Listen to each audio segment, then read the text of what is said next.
বিকেল বেলা বাসার সামনে একজন ফুচকা বিক্রি করতে আসছিল।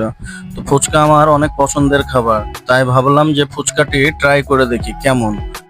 যিনি ফুচকা বিক্রি করতে আসছিল আপনারা তাকে চিনেন, তিনি হচ্ছেন মুক্তমঞ্চের লামভাই, যিনি ঝালমুড়ি বিক্রি করেন। আমি মুক্তমঞ্চে গেলে ওনার ঝালমুড়িটা খাই এবং ওনার ঝালমুড়ির স্বাদ আপনারা সকলেই জানেন কেমন, আমার কাছে অসাধারণ লাগে। কিন্তু আমি কোনোদিন ওনার ফুচকা খাইনি এবং উনি এভাবে বিক্রিও করে না। কোনো এক কারণবশত তিনি এলাকায় এলাকায় গিয়ে বিক্রি করছে। যাই হোক, আমি তাকে 1 প্লেট ফুচকা দিতে বললাম এবং 1 প্লেট ফুচকা 10 পিস থাকবে এবং যার মূল্য হচ্ছে 50 টাকা। আমি ওনার মুড়ি খেয়েছি, মুড়িটি অনেক স্বাদ লাগে, তাই ভাবলাম ফুচকাটিও অবশ্যই ভালো লাগবে। ফুচকার আসল জিনিস হচ্ছে টক, এই টক যদি ভালো হয় তাহলে ফুচকা খেতে অবশ্যই ভালো হবে।